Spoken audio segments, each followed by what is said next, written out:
नमस्कार मित्रों, इस वीडियो में हम लोग जानेंगे राइट्स इश्यू क्या है और रिलायंस राइट्स इश्यू का जो भी फ्रीक्वेंटली आस्क्ड क्वेश्चंस है और बेसिक फंडामेंटल्स है वो हम जानेंगे।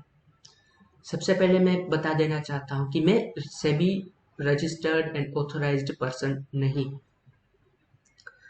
तो दोस्तों हम पहले जानेंगे राइट्स इश्यू क्या है। जब भी कोई कंपनी को अपनी कंपनी के विस्तार के लिए, अपनी कंपनी को आगे बढ़ाने के लिए ज़्यादा रुपए की ज़रूरत होती है, ज़्यादा कैपिटल की ज़रूरत होती है, तब वो राइट्स इश्यू बाहर निकालते हैं।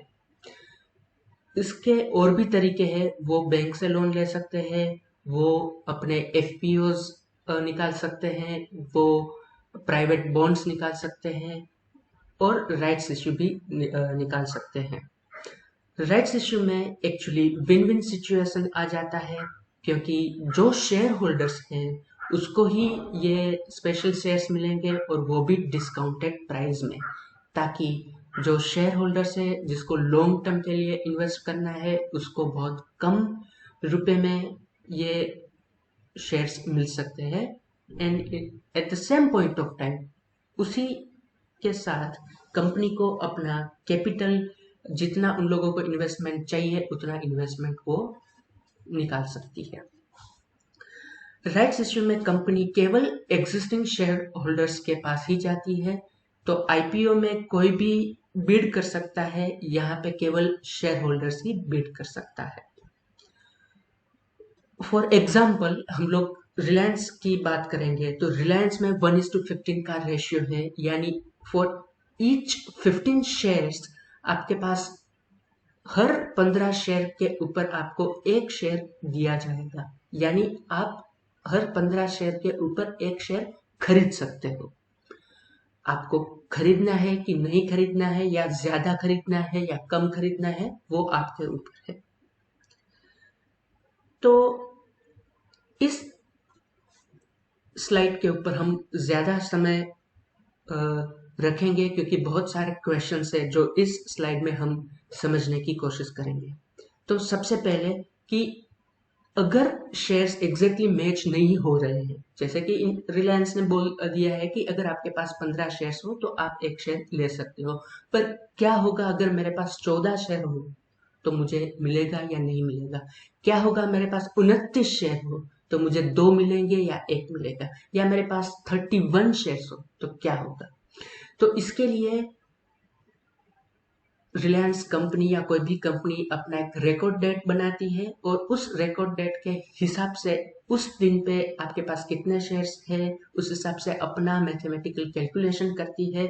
जैसे कि आपके पास 14 शेयर हो और एक बंदे के पास एक शेयर हो, तो एक बंदे को एक भी शेयर नहीं देगी। आपके पास इवन दो आपके पास 14 शेयर है, आपको एक शेयर खरीदने का मौका दिया जा सकता है।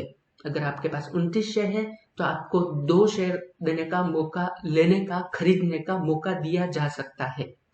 पर एग्जैक्टली कितने शेयर्स खरीद सकते हो वो आपको कंपनी एडवांस में ईमेल करके आपको बता देगी।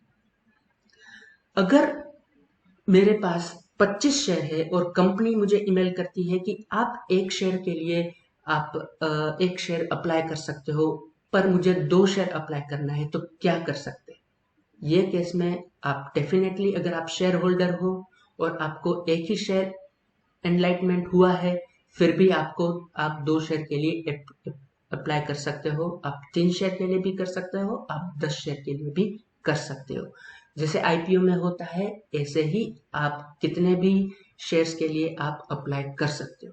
आपको मिलेगा या नहीं मिलेगा वो कंपनी ये राइट्स इश्यू क्लोज होने के बाद, कैलकुलेशन के बाद बताएगी, क्योंकि ऐसे भी लोग हो सकते हैं जिसके पास 15 शेयर हो, जिसको एक शेयर राइट्स इश्यू से खरीदने का मौका दिया जा रहा है, बट फिर भी उसको वो शेयर नहीं चाहिए।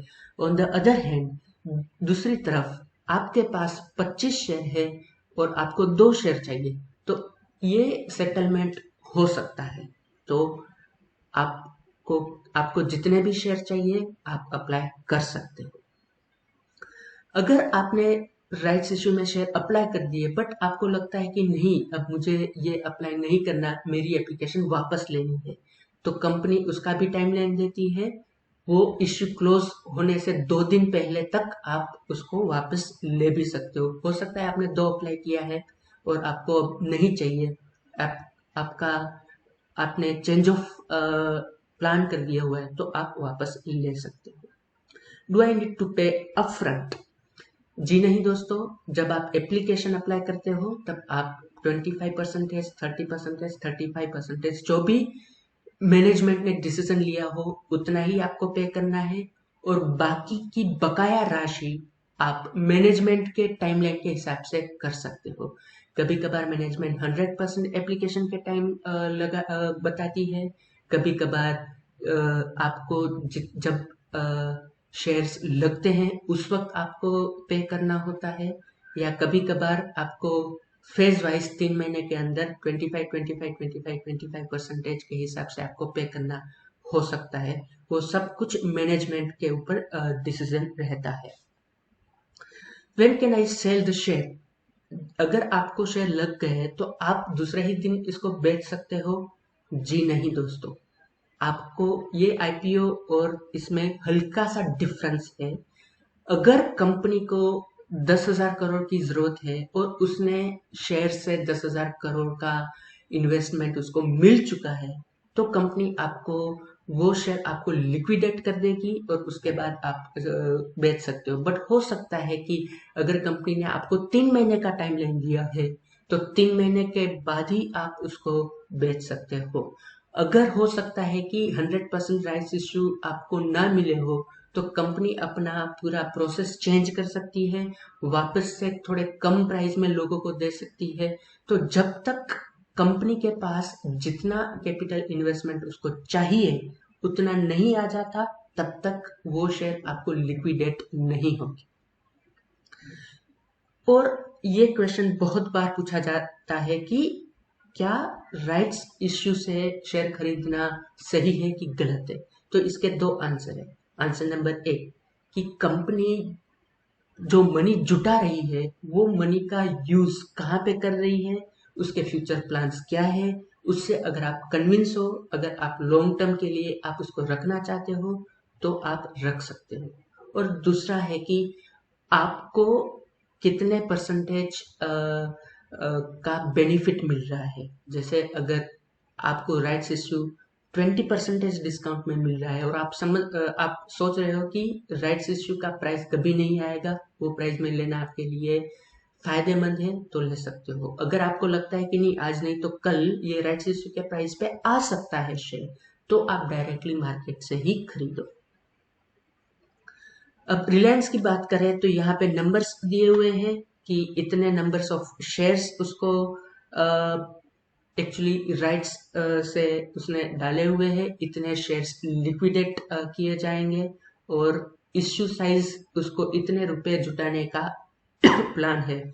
जैसे एंटाइटलमेंट्स मैंने आपको बता दिया है कि एवरी 15 इक्विटी शेयर आपको एक शेयर मिल सकता है, बट फाइनल कैलकुलेशन वो तभी होगा जब आप को ईमेल आएगा, लोग इसमें पार्टिसिपेट करेंगे और उसके बाद फाइनल जो नंबर्स रहेंगे कंपनी के पास, उसके बाद ही आपको पता चलेगा कि आपको कितने मिले हैं।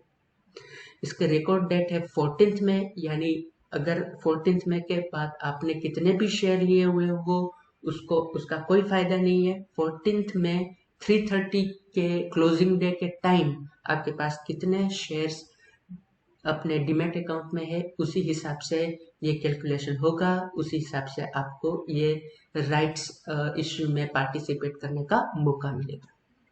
रिलायंस की इश्यू प्राइस है 1257, जिसमें से 10 रुपया फेस वैल्यू है और 1247 आपको प्रीमियम पे करना है।